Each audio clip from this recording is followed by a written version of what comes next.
भारती, निर्देशक मणिकांत चौधरी, नाटक अंधा युद्ध।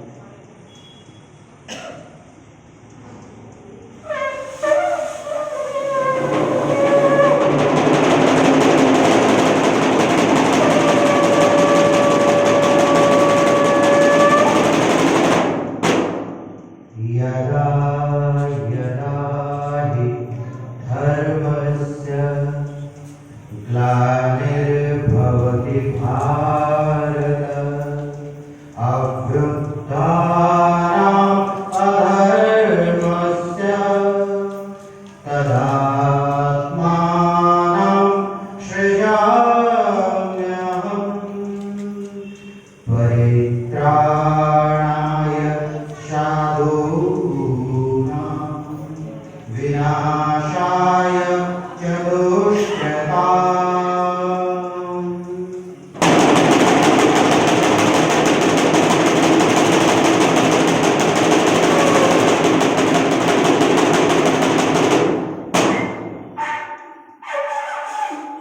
नारायणं नमस्कृत्य नरं चैव नरोत्तमं देवीं सरस्वतीं व्यासं ततो जयमुदीरयेत्।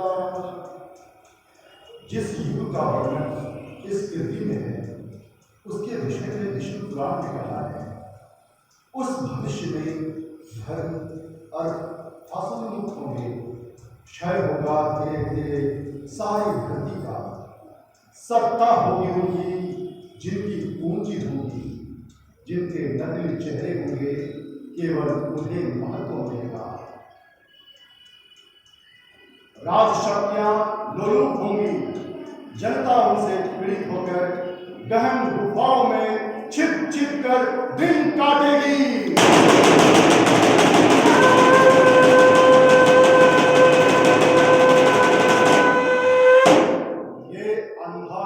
अवतरित हुआ जिसमें स्थितियां, मनोवृत्तियां, आत्माएं सब विकृत हैं। है एक बहुत पतली डोरी मर्यादा की, पर वो भी है उलझी दोनों ही पक्षों में। सिर्फ कृष्ण में है साहस जाने का, वो है भविष्य दर्शन, वो है पराक्रम। अवशेष अधिकता है अंधे, पथभ्रष्ट, आत्महारा विगलित, अपने अंतर की अंध गुफाओं के वासी। ये कथा उन्हीं अंधों की है, या कथा ज्योति की है अंधों के मान में।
समझे नहीं? इधर को महाराज पीवर है सारा नगर आज। बच्चे कुचे 10-20 जोगिनों को बरौने के में हैं, अपना पेटों से कर रहे प्रतीक्षा संदेह की। महाराज इतने चुप क्यों है आप? माता गंधारी भी कौन है? विदुर, जीवन में प्रथम बार आज मुझे आशंका होती है। तो जाती है आज आपको वर्षों पहले हिला गई थी सबको।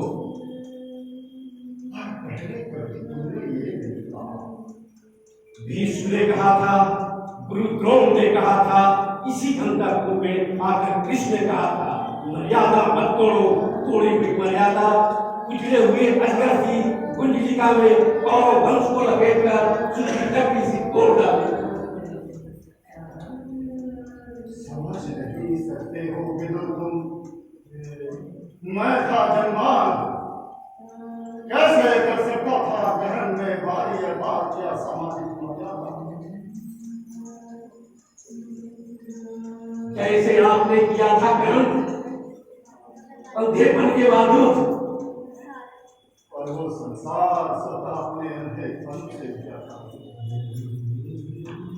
मैंने अपने व्यक्तित्व सम्मेलन से जो जाना था केवल उतना ही पावे की वस्तु जगत इंद्रजाल की माया सृष्टि के समान घने गहरे अंधेरे में एक काले बिंदु से मेरे मन में सारे भाव किए थे। मेरी सब वृत्तियां उसी से परिचालित थी। मेरा शरीर, मेरी घृणा, मेरे नीति, मेरा धर्म, सब कुछ मेरा ही व्यक्तित्व। उसमें संवेदना का कोई बाह्य मापदंड था ही नहीं। जो मेरी मानसिकता से उठे थे, लेकिन मेरे लिए अंतिम सत्य मेरी ममता ही महानीति थी, मर्यादा थी।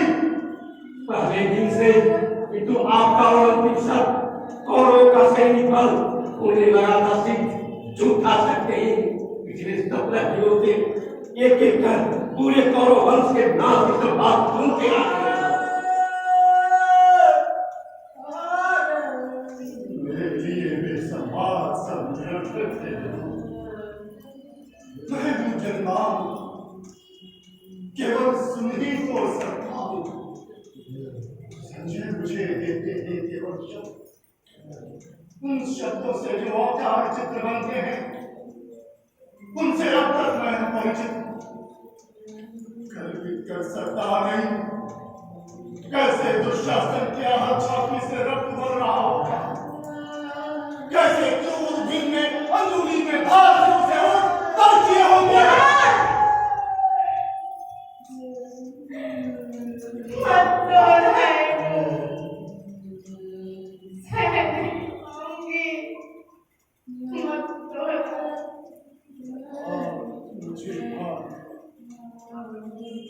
आज मुझे भान हुआ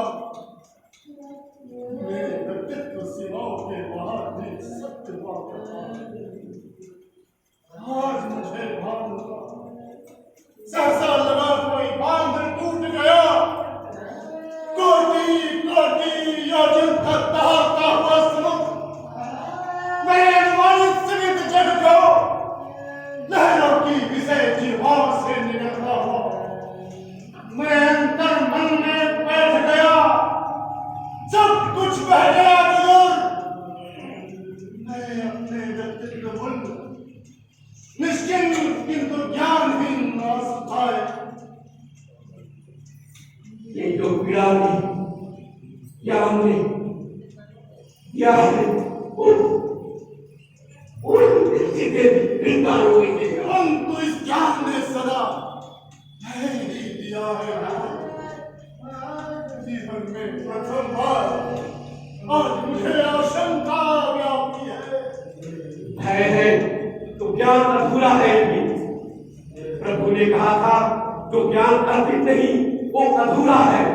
मनोबुद्धि अर्पित कर दोगे भय से मुक्त होकर तुम नहीं प्राप्त होगे, इसमें संदेह नहीं। इसमें संदेह है और किसी को मत हो, मुझको है। अर्पित कर दो मनोबुद्धि, उसने कहा नहीं इसने पितामह के बाणों से आहत हो अपनी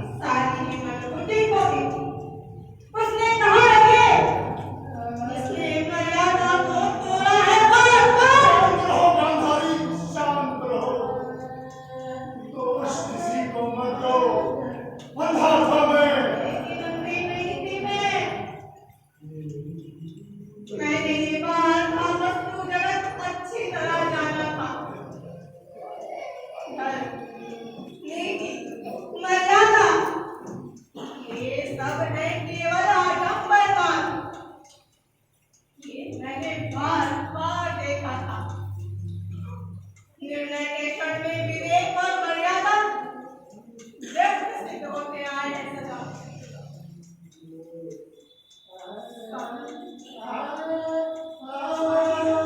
विवेकिका, नैतिकता, मर्यादा, अनासक्ति, तृष्णा, अर्पण, ये सब है केवल अन्य प्रवृत्तियों की पोशाकें, जिनमें कटे कपड़ों की आंखें सिली रहती हैं। मुझे नफरत थी ऐसे झूठे आडंबर से। इसलिए स्वेच्छा से मैंने अपने आंखों पर पट्टी चढ़ा रखी थी। कटु हो गई हो तुम गंधारी। उस चौकट में दर्द कर रहा है। तुम्हें ही ने कहा था दुर्योधन से। मैंने कहा था दुर्योधन से, धर्म किधर होगा अमर? धर्म जय हो। धर्म किसी और नहीं था। लेकिन सभी थे अन्य प्रवृत्तियों से परिचालित। तुम जिसे कहते हो प्रभु, उसने जब चाहा मर्यादा को अपने हित में बदल लिया। वंचक है। शांत रहो गांधारी, शांत रहो। कटु निराशा की उद्धत अनास्था है। क्षमा करो प्रभु। ये उद्धत अनास्था अपने चरणों में स्वीकार करो। आस्था लेते हो तुम तो अनास्था देगा करो। पुत्र शोक से जब जब है माता गंधारी। माता मत कहो। तुम जिसे कहते हो प्रभु, वो भी मुझे माता ही कहता है। शब्द ये जमते हुए लोहे की सलाखों सा मेरी पसलियों में धंसता है।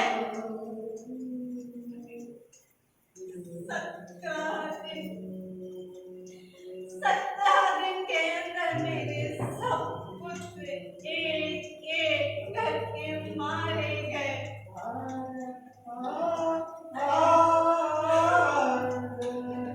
अपनी आंखों से उन भूसी बधुओं की कलाइयों से चूड़ियां उतारी हैं।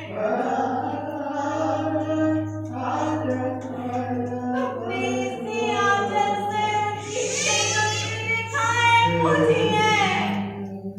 दिखाए पूछी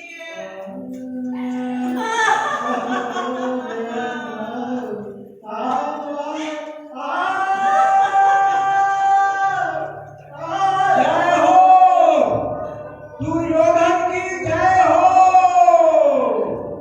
माता गंधारी की, जय हो सरस्वती विद्यास का मंगल हो।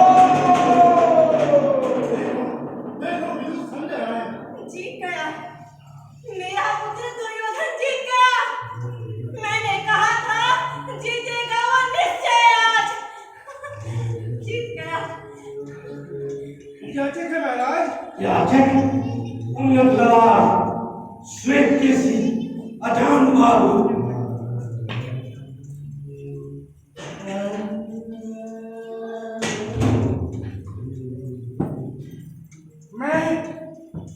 मैं वो भविष्य हूँ जो झूठा सिद्ध हुआ आज गौरव की नगरी में।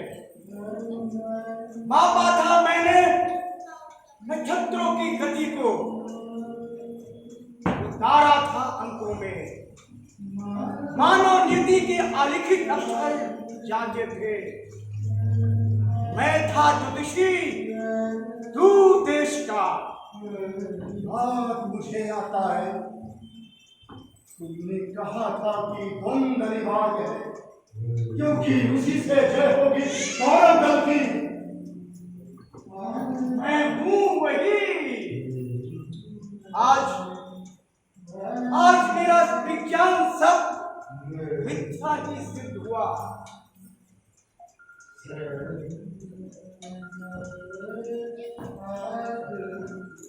सहसा सहसा एक व्यक्ति ऐसा आया जो नक्षत्रों की गति से भी ज्यादा शक्तिमान था।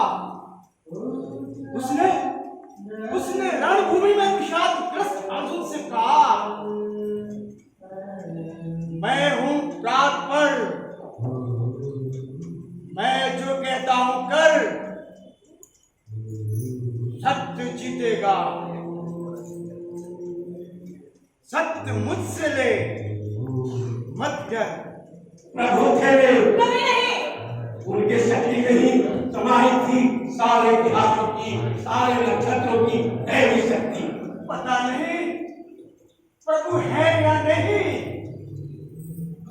किंतु उस दिन ये सिद्ध हुआ, जो मनुष्य निषादग्रस्त होकर चुनौती देता है भविष्य को, इतिहास को, तो नक्षत्रों की दिशा बदल जाती है।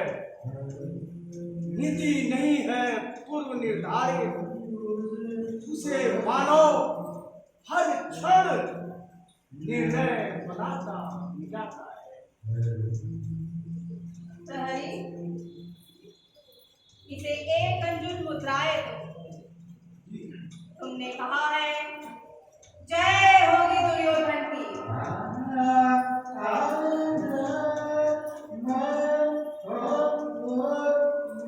मैं तो हूँ झूठा भविष्य मात्र, मेरे शब्दों का वर्तमान में कोई मूल्य नहीं। मेरे जैसे न जाने कितने अनेक झूठा भविष्य, वास्तव स्वप्न, गलित तत्व बिखरे हैं गौरव की नगरी में, गली गली। माता है गांधारी, ममता में पाल रही है सबको।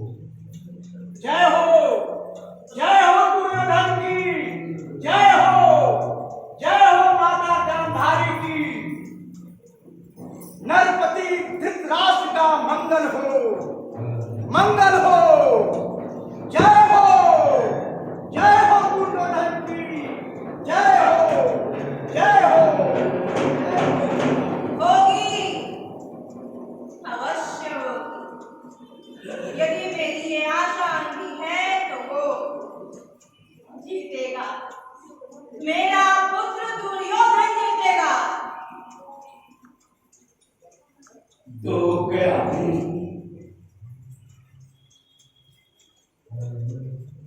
संजय नहीं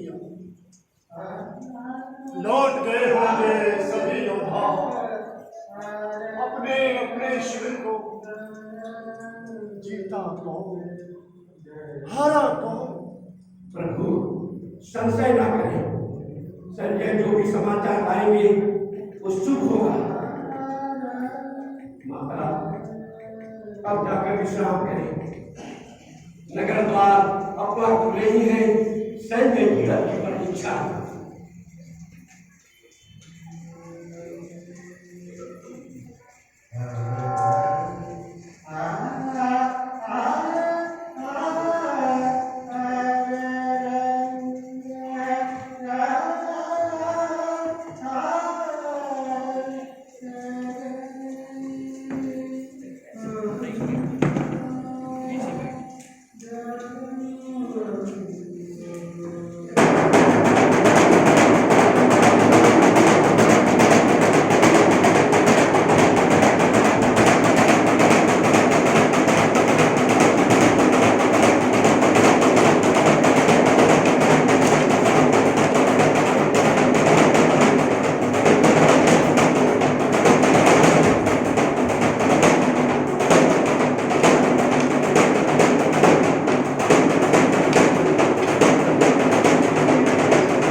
ये मेरा धनुष है, धनुष अश्वत्थामा का, जिसकी प्रशंसा पुत्र द्रोण ने चढ़ाई। आज जब मैंने देखा दुर्योधन को निशस्त्र तीन आंखों में आंसू भरे, मैंने मरोड़ दिया अपने धनुष को।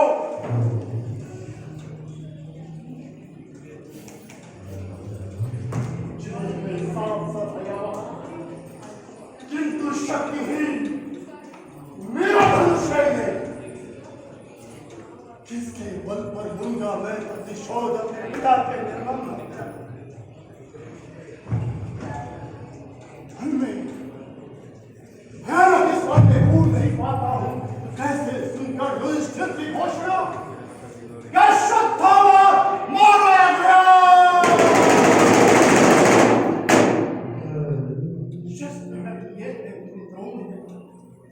उनको भी अटल आस्था युधिष्ठिर की वाणी में और निरंतर भाव भी युधिष्ठिर होकर उनको अस्त्रों से खंड खंड कर डाला।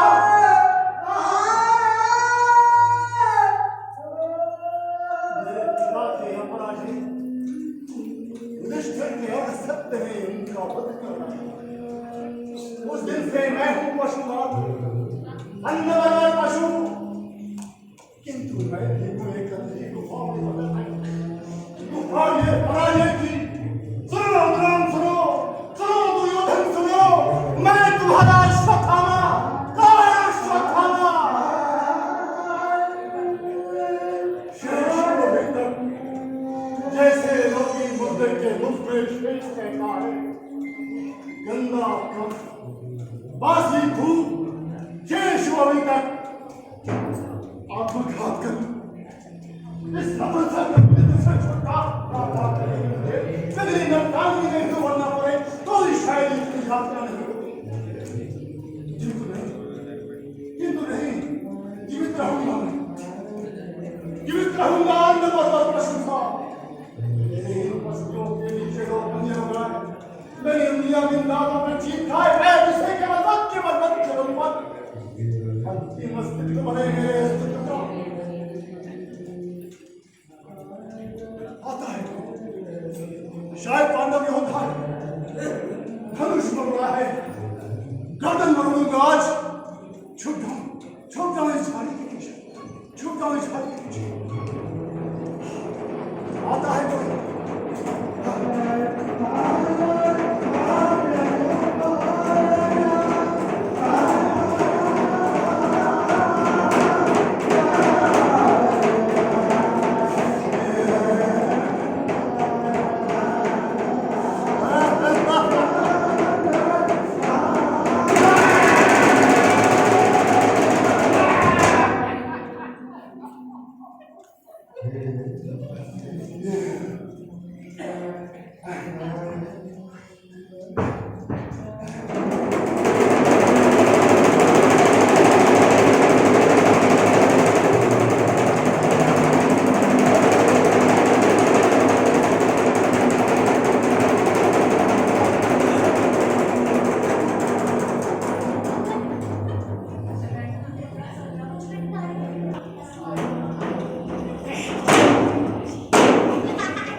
ये सब कुछ कृष्ण तुमने किया है। तो सुनो, आज तुम भी सुनो कृष्ण।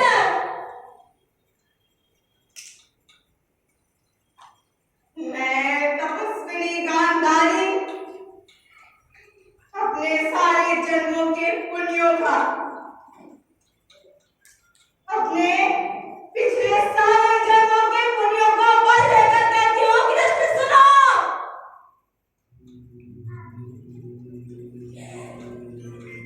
तुम चाहते तो हो सकता था जिंदगी, मैंने प्रसव नहीं किया था कंकाल को, प्रसव नहीं किया था कंकाल को।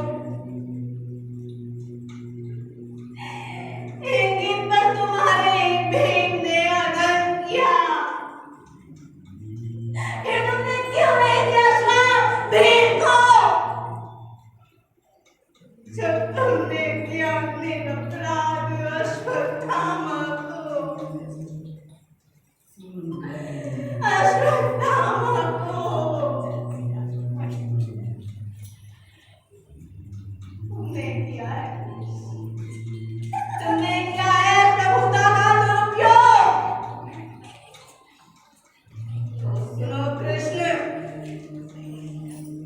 यदि मेरी सेवा में बल है, संचित तप में धर्म है, तो कृष्ण सुनो।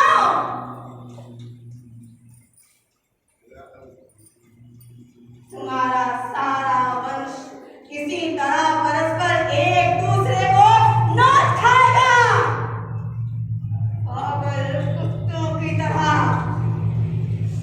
तुम खुद उनका विनाश करके किसी घने जंगल में साधारण व्यास के हाथों मारे जाओगे।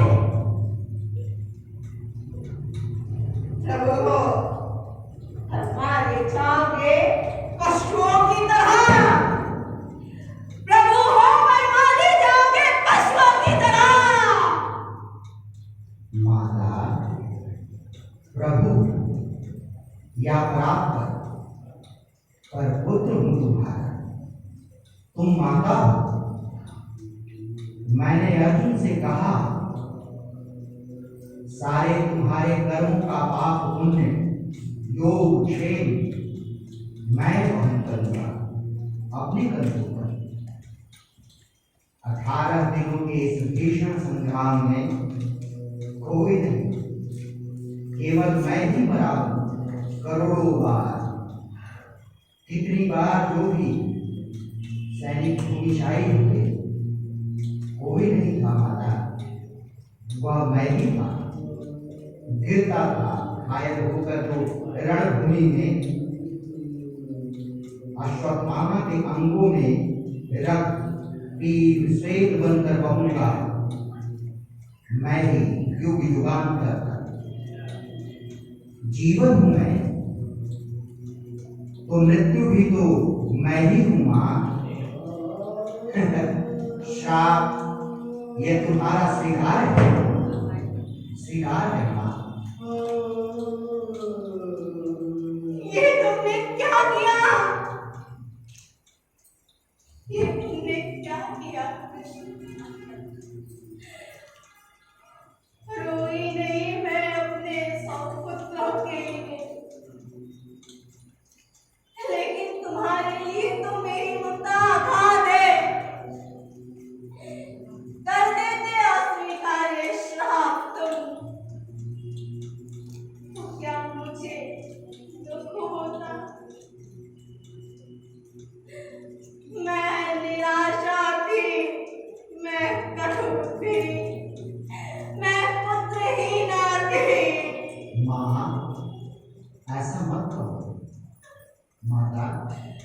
जब तक मैं जीवित हूँ पुत्रहीना नहीं होती। प्रभु हूँ या प्राप्त पर पुत्र हूँ तुम्हारा। तुम मांगा हो मां।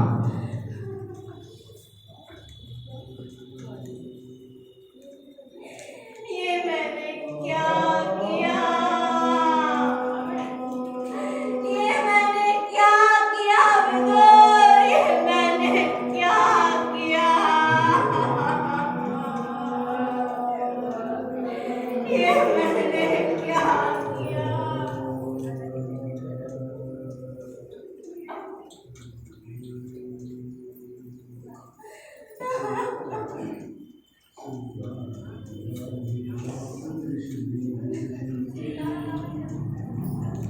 उस क्षण से ज्योति सितारों में बड़ी।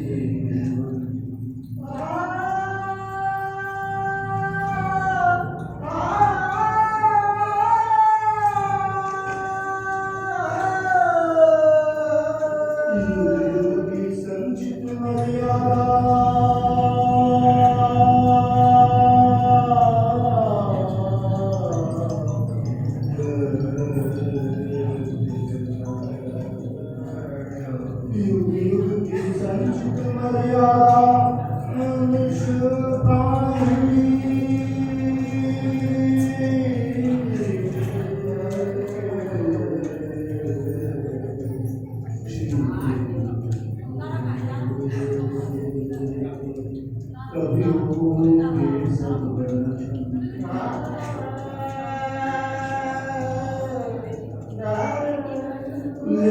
शाम सुना सबने बरधर के मारे।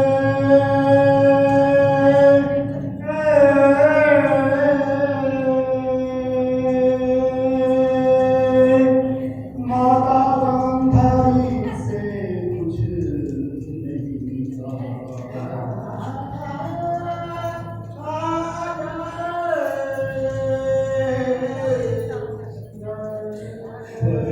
नहीं संध्या की कलुषित छाया जैसा ये शाप सभी के मन पर टंगा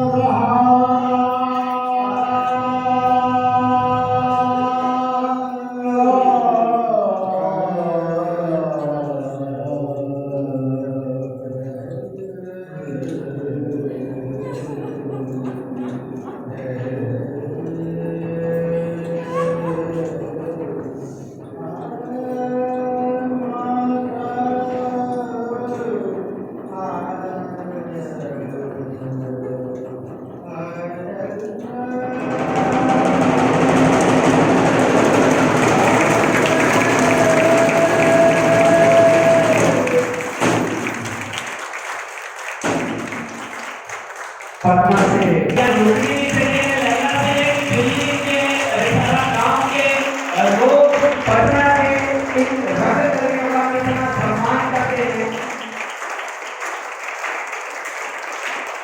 बहुत बहुत शुक्रिया। मैं कलाकारों का परिचय करा दूंगा सभी को। कुमारी हेमा दासी के रूप में और लाडली राय गांधारी के रूप में एक बार जोरदार तालियां। बहुत ही शानदार अभिनय किया लाडली राय जी ने। रमेश सिंह जी विदुर के रूप में बहुत ही शानदार अभिनय। और रितेश ओम कपूर जी याचक एवं प्रहरी के रूप में। सुमन कुमार जी प्रहरी के रूप में। सभी दिया सुमन शरद कुमार जी ने बहुत ही शानदार एक मंच के आगे एक बार जोरदार तालियां। शानदार बैकग्राउंड म्यूजिक पे जो थपली और जो इनके संवाद जो इनके मुंह से जो आवाज निकल रही थी बेहद शानदार, वो एक बार जोरदार तालियां। और अब निर्देशक एवं विकास के रोल के अंदर इस पूरे रंगकर्म को एक सूत्र में पिरोने वाले मणिकांत चौधरी एक बार जोरदार तालियां मणिकांत चौधरी के लिए। और मैं निवेदन करूंगा क्योंकि कार्यक्रम है, गांव है और समय की गड़बड़ रहती है, संक्षिप्त में आप अपनी बात जरूर रखिए। रिठाला गांव और इस दिल्ली की तरफ से पटना घटना की समस्त टीम को बहुत बहुत बधाई और बहुत बहुत शुभकामनाएं। श्री मानिका चौधरी जी। सबको प्रणाम। चरण स्पर्श बाबा जी को चरण स्पर्श, आए हुए अतिथि की बाबा जी को भी चरण स्पर्श, हम सभी कलाकारों की तरफ से सबसे पहले तो मैं क्षमा मांगूंगा अगर किसी प्रकार की कोई गलती हुई हो, त्रुटि हुई हो, तो हम कलाकारों को क्षमा जरूर करेंगे। कलाकार लाइव परफॉर्मेंस है, गलती 50 हो सकती है, टेलीविजन नहीं है कि कट करके हम उसको सिर्फ एडिट कर दें। अब मैं आता हूँ, सबसे पहले मेरे मित्र राजीव कुमार को मैं मंच पर बुलाना चाहूँगा। आप कृपया मंच पर आए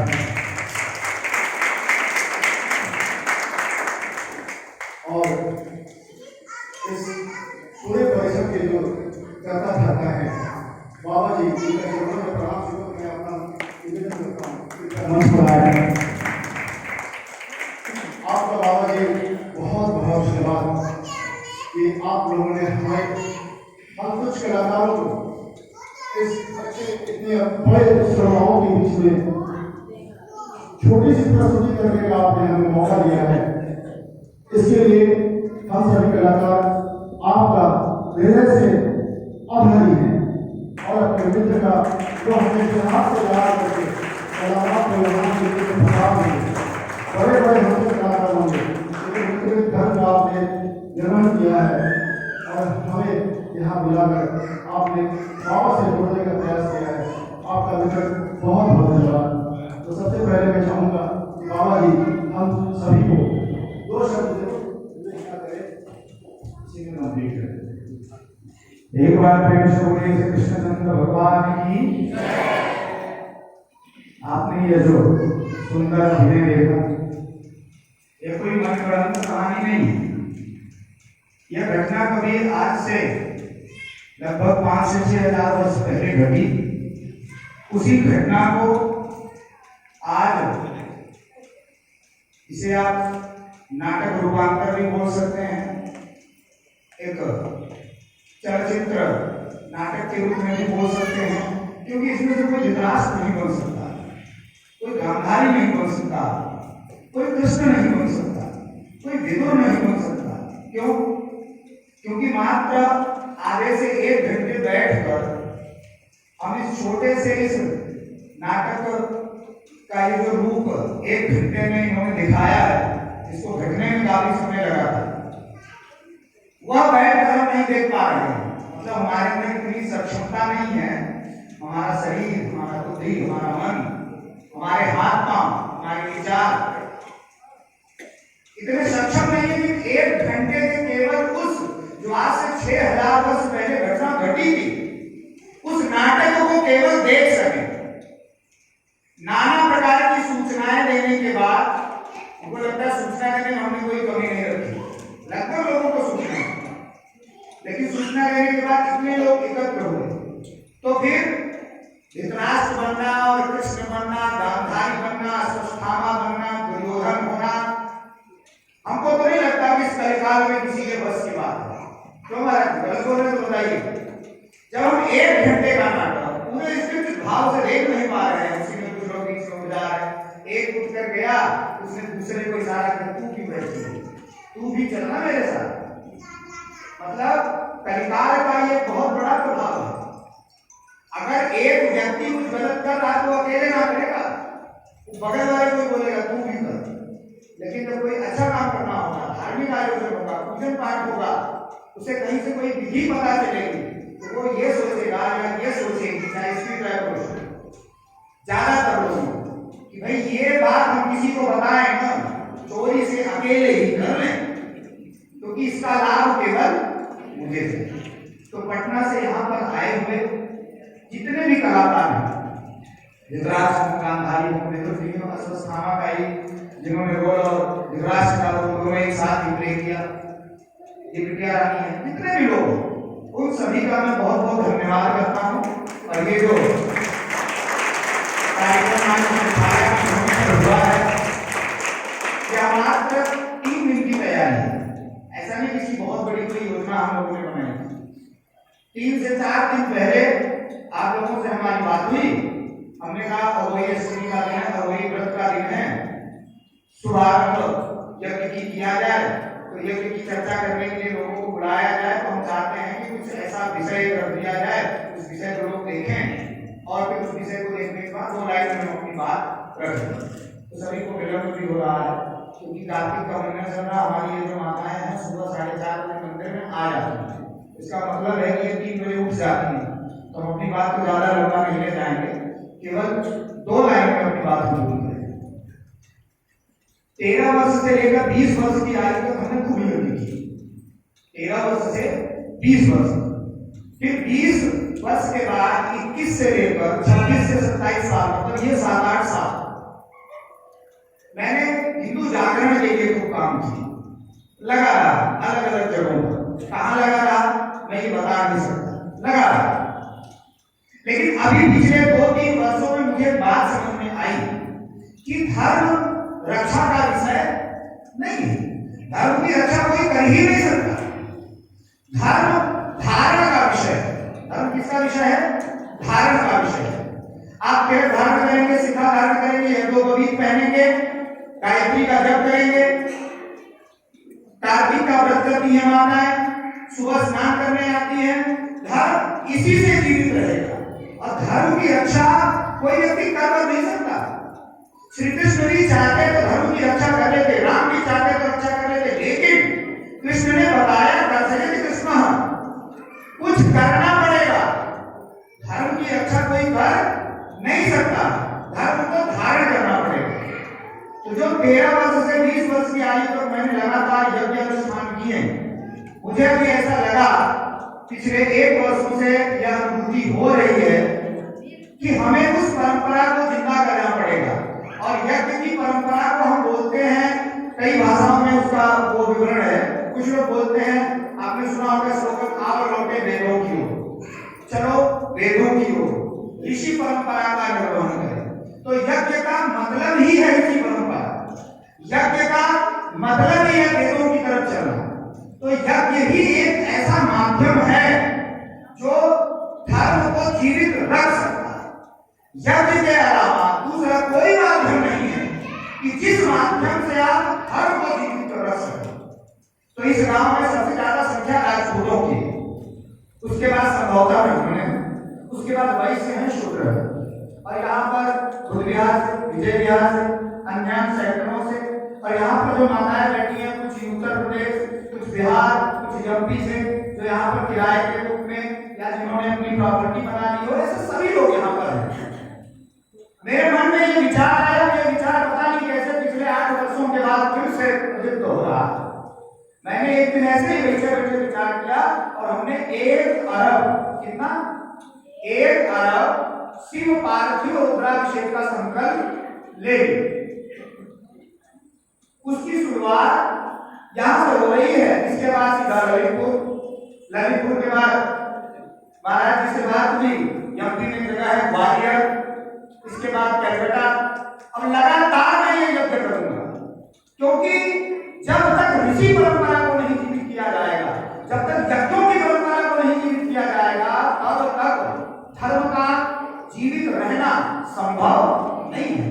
अब मैं बहुत छोटी सी बात बोल रहा हूँ, थोड़ी सी कड़वी बात, नाम नहीं लूंगा। बड़े प्रसिद्ध व्यास हैं टीवी पर। आज के समय में पता है विद्वान किसको कहा जाता है? विद्वानों की परिभाषा बदल गई है।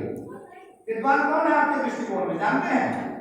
जिसे वेदों का ज्ञान है वो विद्वान थोड़ी है, जिसे नीति का ज्ञान है वो विद्वान थोड़ी है, जिसे शास्त्रों का ज्ञान है वो विद्वान थोड़ी है। विद्वान वो है कि यूट्यूब पे सर्च किसे ज्यादा किया जा रहा, किसके ज्यादा व्यूअर्स है, किसके लाइक्स ज्यादा है, कितने मिलियन है, कितने ट्रिलियन में है। तो उसी ट्रिलियन वाले की मैं बात बता रहा हूं। ट्रिलियन उसका कम से कम कोई भी वीडियो रहता है 20-25,000, 50,000, लाख, 2 लाख फॉलोअर्स रहते ही। उसने एक बात कही थी, पता है क्या? रामचरितमानस के ऊपर। और अभी तक किसी हिंदू का मुंह नहीं खोला, न कोई बोला। क्यों? क्योंकि वो भागवत के मंच से बैठकर बोला। पता है क्या बोला? उसने रामचरितमानस को लेकर एक शब्द बोला। इन्हीं सारी चीजों से हो सकता है भगवान ने दिमाग में ये बात डाली कि जिन्हें शास्त्रों का शास्त्रोक्त विधि से ज्ञान है, उन्हें इस बढ़ाना ही पड़ेगा। उसने पता है क्या बात कही, जिसको जरूरत पड़ेगी मैं वीडियो मांगेगा व्हाट्सएप कर दूंगा, भेज दूंगा। उसके बकायदे शब्द ऐसे हैं कि स्त्री का सुंदर होना अभिशाप है। पहली लाइन नहीं तो शुरू कर रहे हैं, रामचरितमानस बोलते बोलते, भागवत में कथा बोलते बोलते रामचरितमानस का दृश्य ले आया। उन्होंने पहली लाइन ये बोली कि स्त्री का अधिक सुंदर होना अभिशाप है, औरतों को ज्यादा सुंदर होना नहीं चाहिए। और मैं ये मैं नहीं बोल रहा हूं, ये व्यास बोल रहा है। उसने क्या बोला, ये बात मैं इसलिए बोल रहा हूं कि सीता अगर सुंदर न होती तो रावण उसका हरण ही करता। अब बताइए कोई उचित बात है? तुम कहना क्या चाहते हो कि सारा दोष मेरी भगवती हमारी माता का था, रावण का कोई दोष ही नहीं था? हमारे कहने का मतलब यह है कि धर्म को अगर जीवित करना है तो उसका एकमात्र सूत्रधार है और वह है यज्ञ। और जो मैं यह करने जा रहा हूं यह कोई नया नहीं है कि मैं शुरू कर रहा हूं।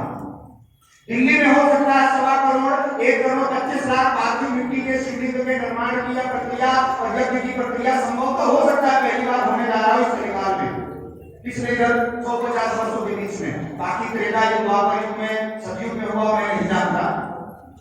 ये व्यवस्था केवल इसलिए मैं करना चाह रहा हूं कि यज्ञ ही केवल एक माध्यम है जिस माध्यम से कुछ कर सकते हैं। और पार्थिव पूजन जो मैं करने जा रहा हूं, इसी पार्थिव पूजन को करके भगवान श्री रामचंद्र जी ने रावण पर विजय प्राप्त, रावण पर विजय प्राप्त करना है, अधर्म पर विजय प्राप्त करना है, तो राम को भी जाना पड़ा किसके सानिध्य में? शिव के सानिध्य। कृष्ण को भी अगर विद्याधर्म में प्रवीण होना पड़ा, 64 कलाओं को प्राप्त करना पड़ा, तुम्हें अवंतिकापुरी में पार्थिव पूजन करना पड़ा। आज भी वो शिवलिंग है जो कृष्ण ने अवंतिका मतलब उज्जैन में बनाई और जो राम ने रामेश्वर में बनाई। साथ ही साथ भगवती माता पार्वती ने भी इसका विस्तार किया। तो मेरे कहने का एकमात्र तात्पर्य है, एक लाइन में, इस यज्ञ को मुझे करना है। शुरुआत रिफाला गांव से हो रही है। पता नहीं भगवान की क्या इच्छा थी, कहा मेरा जन्म मिर्जापुर में हुआ, विद्याधर काशी में हुआ, जौनपुर में बड़े बड़े गुजरात में लंबा समय दिया, लेकिन आज एक बड़ा संकल्प का शुरुआत हम दिल्ली के इस भूमि से कर रहे हैं। भगवान की पता नहीं क्या मर्जी है, राजधानी से प्रारंभ हो रहा है। तो आप सभी लोगों से मेरा बस एक बात निवेदन है कि इस यज्ञ से जुड़े और इस यज्ञ में किसी के ऊपर कोई बाध्यता नहीं है कि वो इतना पैसा देगा, इतने लाख, इतने करोड़, इतने हजार, तो ही वो यज्ञ में शामिल हो सकता है। इसमें हमने छोटे से छोटा, मध्यम, बड़े से बड़ा, मतलब भगवान ने जिसको जैसा सामर्थ्य दिया उस सामर्थ्य के अनुसार जुड़े। नहीं तो ये जो अंधा युग है ये उस समय का नहीं है, ये आज की बात बता रहे हैं धृतराष्ट्र और गांधारी कि लोगों के पास धन है, लोगों के पास बल है, लेकिन लोग अंधांग हो गए, अंधे हो गए। जैसे धृतराष्ट्र के पास धन था, धृतराष्ट्र के पास बल था, लेकिन नेत्र नहीं थे। और दुर्भाग्य उसका यह था कि जिससे उसका विवाह हुआ, गांधारी की बहुत बड़ी गलती थी जो उन्होंने अपनी आंखों में पट्टी मारी। स्त्री तो अपने पति की आंखें होती है, गांधारी ने अपनी आंखों पर पट्टी बांधकर जो थोड़ा बहुत हस्तनापुर का विस्तार होना था, उस विस्तार को गांधारी ने अपने क्रोध और घमंड में वही पर समाप्त कर दिया। यहां पर मुझे यश भी खूब मिला, यहां मेरा अपमान भी खूब किया गया, लेकिन मैं क्रोध में आता हूं, लेकिन फिर उस झूठ को पी जाता हूं ये सोचकर कि अगर मैं क्रोध में आकर कोई निर्णय ले लेता हूं, कहीं चला जाता हूं, कुछ कर देता हूं, तो उन अधर्मियों का क्या है जिन्होंने हमेशा हर कालखंड में धर्म को आगे बढ़ने से रोका। मैं सब कुछ समझ करके उस यज्ञ को आगे बढ़ा रहा हूं, उस परंपरा को, क्योंकि इस यज्ञ को आगे ले जाकर मेरा एकमात्र लक्ष्य है कि हम अपनी सनातन परंपरा को, अपनी पुरातन परंपरा को कैसे आगे ले चलें।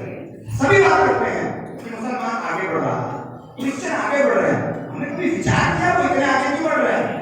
लाइए मैं कागज पर लिख के दे दूं, अगर इस धरा पर पुजारी ब्राह्मण न रहे और ये औरतें न रहे, यूं धर्म समाप्त हो जाए। पुरुष अपने हाथ में तलवार लेकर दौड़े, चाहे गन्नसी लेकर दौड़े, ये धर्म की रक्षा नहीं कर पाए। क्यों? क्योंकि इन औरतों के व्रत, उद्यापन, पूजन, पाठ, मंदिरों में आरती, भगवान की पूजा और यज्ञ ही धर्म को विस्तार कर सकता